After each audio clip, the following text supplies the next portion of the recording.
Well, thank you for inviting me to be here. Let's get right to it. Does this work? No. Expect the unexpected. Let's try the backup. This one works. So let me quote the late economic historian Robert Heilbronner to start off with. He said that at the very apex of the first stratified societies, dynastic dreams were dreamt and visions of triumph or ruin entertained.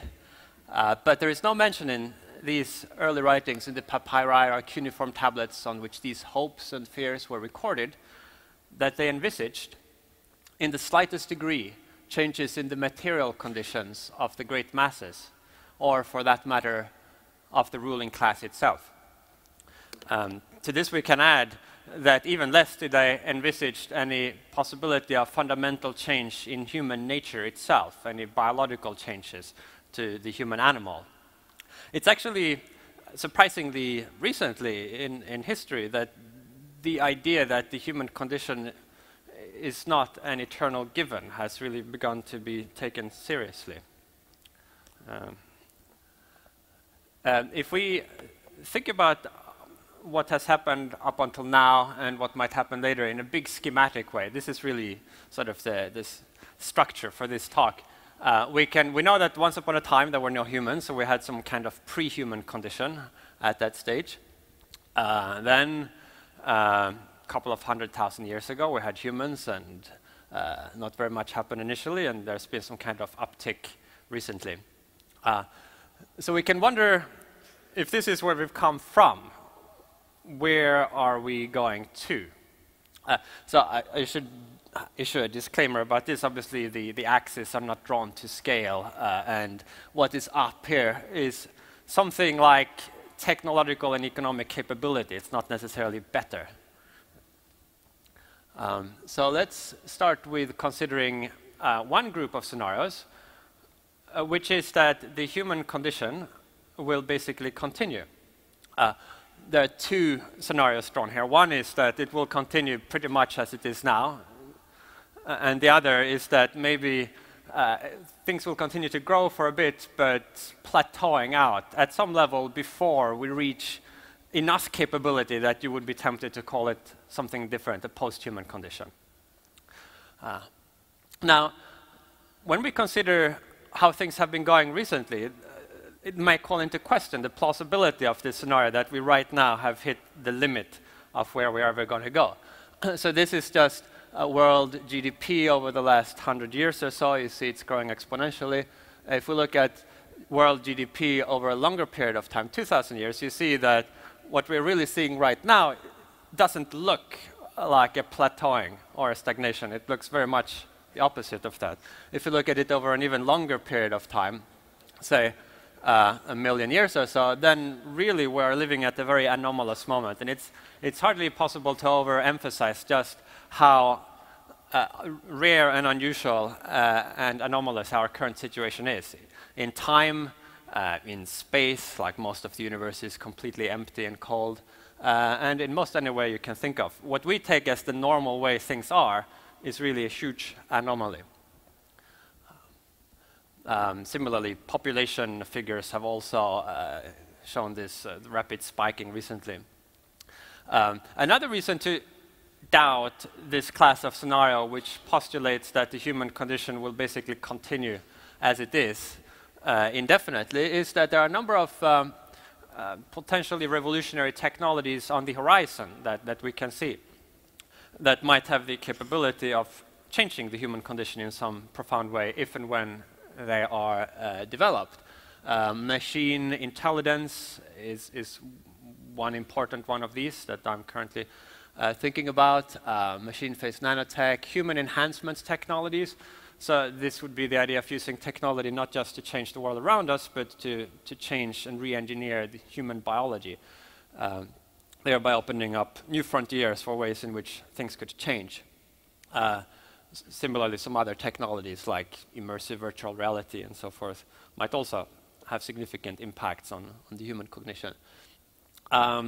Since we don't have much time, let me move on to a second class of scenario, which is that instead of having a kind of stasis, you might have a situation where we continue to grow for a while and become more technologically developed, and then have a big collapse, some big cataclysmic event, perhaps. And maybe after that, we will eventually, or people hundreds of years down the road or thousands of years down the road, might rebuild civilization, and perhaps again experience a collapse eventually. And you could have this cycle of growth and decay. This would avoid the implausibility of postulating that we've been changing faster and faster, and now we're suddenly screeching to a halt and are going to have stasis from here on. Here, at least something is happening. It becomes less plausible, perhaps, if one zooms out and looks at this from a longer time horizon. You'd have to postulate that forever on, there's going to be this cycle of collapse and regrowth. And moreover, this has to be very carefully calibrated. And whatever it is that causes these collapses, it has to be a serious enough calamity as to actually destroy global civilization, ruin all our technology, and set us back by hundreds with thousands of years. And yet, the cataclysm must not be so great that it causes us to go extinct. It must be possible to rebuild. That's the only way in which this recurrent collapse scenario would manage to stay forever within this narrow range of parameters that we call the human condition. Nevertheless, this has perhaps been a very plausible view for most of human history. When you got to think that for us, we take technological growth for granted. We can see it within our lifetime. For the vast majority of human history, people were born and died with exactly the same technology. They couldn't see change. And they also didn't have good enough archaeology or history to be able to have historical track records of a time when things were different. So they would have seen either stasis, or they might have postulated a kind of recurrence. And it's really not so easy to avoid this conclusion. If you think that we have been around forever, that the universe has existed forever, and there are only finitely many different states in which the world around us could be, right, then it would follow as a logical necessity that either we are currently stuck in some unchanging state, or we are recycling through some state in which we have already been. And this assumption that there are only finitely many possible states is not as strong as you might think. You might say there are only finitely many significantly or perceptibly different possible ways for the world to be in. The basic reason why we are not in this eternal recurrence scenario is that the world has only been around for a finite period of time. The human species, as I mentioned, 100 or 200,000 years ago, it arose. That's just not enough time for us to have tried out all possible configurations. And more fundamentally, of course, the reason is that the universe itself had a beginning a finite amount of time ago, some 3.7 billion years ago, which set up this thermodynamic gradient of increasing entropy. And there's just not been enough time for this system to begin to cycle through states in which it has been before. So much for this recurrent collapse type of scenario. Let's think about what are the alternatives to this stagnation, plateauing, or recurrent collapse. Well, we could break out from the human condition, and there are two possible ways in which you could do that. You could break out in a downward directions. So let's look at that first. If we briefly survey some list of past catastrophes here, limiting ourselves to a subset of those that have cost more than 10 million lives, we see that there are quite a few of them. A cursory glance on this list suggests that a lot of them are due either to germs or jerks. There are a couple of famines in there, but they are mostly linked to violence and therefore to the jerks category. However, as horrible as these events have been for the people immediately affected, I mean, we have world wars there, Holocaust, famines, plagues. If you zoom out and look at this as it were from God's point of view, then it's not clear that any of these calamities will, at the end of the day, have made a significant difference to the overall amount of human death and suffering or happiness that there will ever have been. If you plot world population, these would not even show up as blips in that. So what would it actually take to break out from the human condition in a negative direction? Well, we can plot possible things that could go wrong. If we have 2 dimensions, you could plot on one axis how many people are affected. This could range from one person to some local group to everybody around the world. And there is one step beyond that. You could have a transgenerational catastrophe that would affect not just everybody who now lives, but also all future generations. At the other axis, you could plot the severity, how badly affected would each affected person be, ranging from imperceptible to something that will harm you in some way, but you can still have a good life even if you suffer one of these, to terminal, which is something that would either kill you or drastically destroy your potential for having a good life. So death would be one example, maybe lifetime imprisonment, severe permanent brain injury. These are things that would be like death or roughly as bad as death. So if we look at the upper corner here, we have the terminal transgenerational risks. These are what I have called existential risks. These would be ways in which humanity could permanently and drastically destroy its future potential for desirable development or indeed go extinct.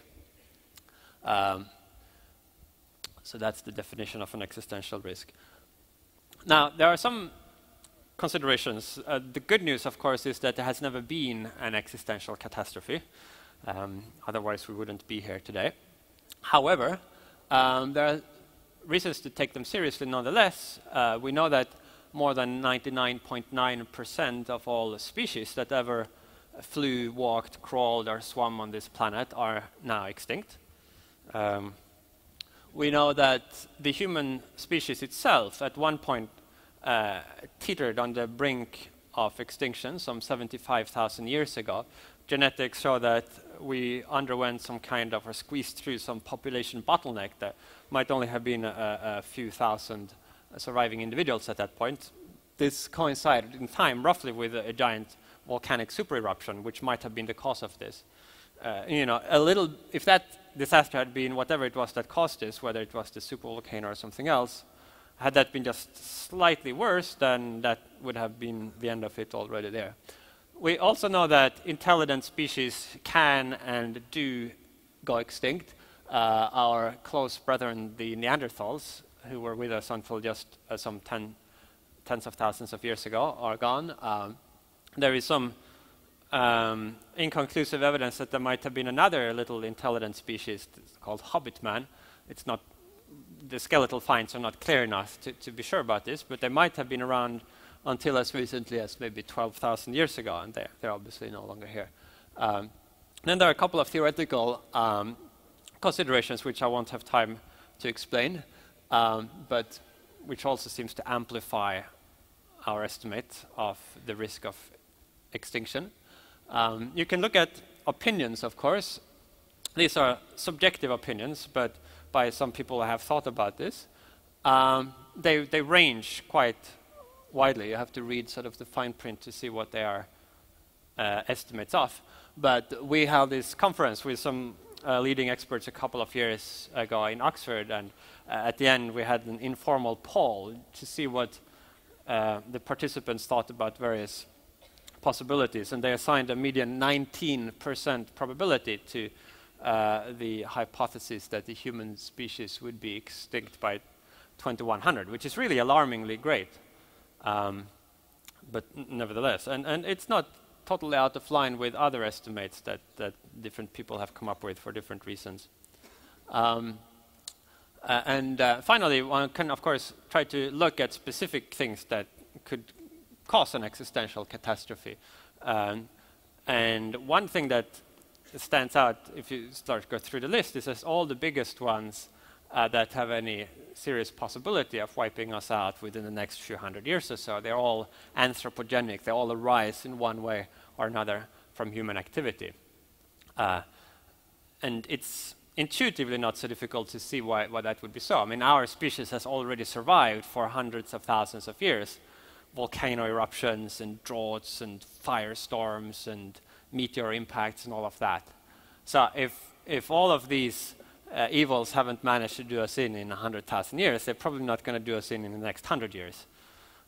On the other hand, we are bringing into existence entirely new kinds of peril, which we have no track record of surviving. More specifically, I think all the really big ones arise out of anticipated future technologies that haven't yet been developed, but that might be developed in this century.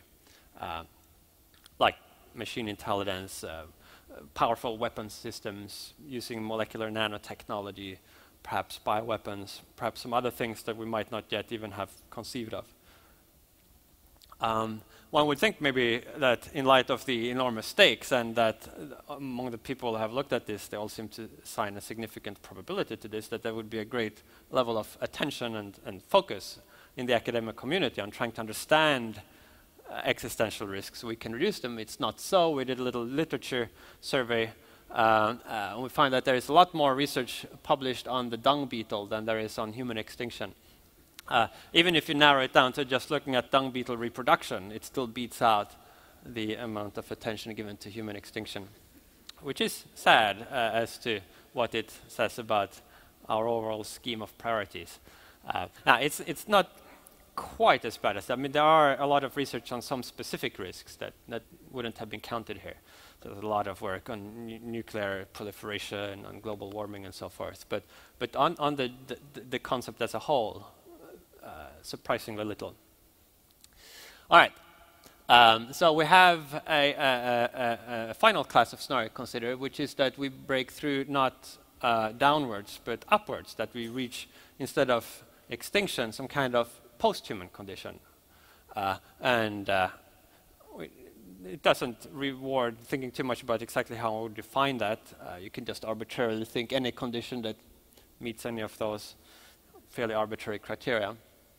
Now, well, let me go back. So you see there are two lines drawn there as possible extensions of where we're now. One where we kind of slowly build up over time more and more capability, and after some long time, maybe thousands of years from now, tens of thousands of years from now, we have enough technology to make ourselves post-human in some way. The other scenario there depicts a much more sudden realization of this. Okay, so the general idea is this could happen very, very slowly, or it could happen very quickly. Now, it might seem fantastic that something as dramatic as the end of the human condition and the start of a post-human condition, that to take seriously at all the possibility that that could happen quickly. But if we reflect that, if the Earth had formed, a year ago, then Homo sapiens, our species, would only be 12 minutes old. Agriculture would have started just 1 minute ago.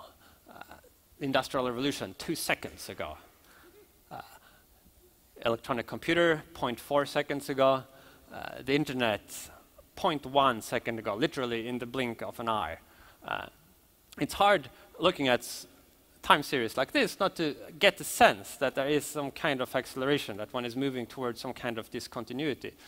This sometimes has been referred to as the singularity hypothesis, first broached by John von Neumann when discussing this with another physicist friend of his, Stanislav Ulam. Our conversation, he said, this was in 1958, centered on the ever-accelerating progress of technology and changes in the mode of human life, which gives the appearance of approaching some essential singularity in the history of the race, beyond which human affairs, as we know them, could not continue. Now, what might possibly cause such a singularity? I think one clue is if one thinks about what has enabled, as it were, the human singularity, which, as we saw in the beginning, is really a discontinuity compared to the kind of growth modes that you had before that. And clearly central to this story is the human brain, which has enabled us to develop all our technology and all our complex society and all the rest of it.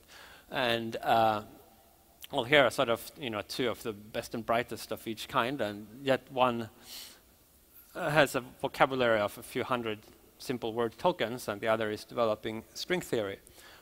Yet these are very similar. I mean, from a biological perspective, there are a few genetic changes, that some minor rewrites of the brain, and they result to all these huge ramifications. So you might think if one could do something that related to Witten as Witten relates to Kanzi, what would be the consequences? And that's a sort of specification of the singularity hypothesis, first suggested by I.G. Good, an eminent statistician, who wrote that let an ultra-intelligent machine be defined as a machine that can far surpass all the intellectual activities of any man, however clever.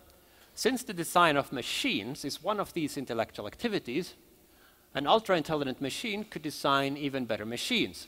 There would then unquestionably be an intelligence explosion, and the intelligence of man would be left far behind. Thus, the first ultra-intelligent machine is the last invention man need ever make. So you get this idea of, if you could only get a level of machine intelligence that was a bit smarter than humans, at least in the task of designing machine intelligence, then you could get a runaway process very quickly, where each generation of machine intelligence is better at designing its own successor. Just to close by considering some of the, should I cut off there or should I continue? Just to open for our consideration some of the possibilities that might be opened up by kind of a post-human transition. So if you think of a big space of possible modes of being, these are ways of being, feeling, thinking, relating. The space of possible modes of beings open to humans is a tiny little crumb in this larger space. It's a subset of all the ones that are open to animals. I mean, we are animals, so the space of possible modes of beings that we can access is a subset of that, but we don't know what it is to have echolocation or to live for 150 years like giant tortoises do. Now, we can imagine a larger space of possible modes of being. We can perhaps imagine what it would be like to live for much longer times, or to be healthier, or to have more control over our emotional states. Perhaps we can even imagine what it would be like to be slightly smarter than we do, or have like slightly deeper empathy.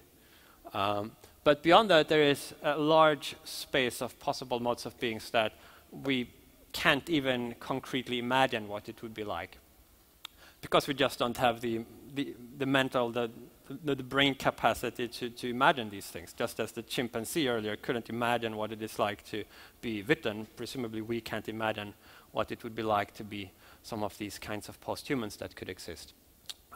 So my final point is just that, as we know, in this little original crumb that we're in right now, there are some really very wonderful and good ways of being. When human life is at its best, it can be really wonderful. It would perhaps be parochial and a bit conceited for us to think that within this much, much larger space of possible modes of beings, there are not also some that might be extremely wonderful indeed, perhaps even beyond our ability to imagine. Thank you.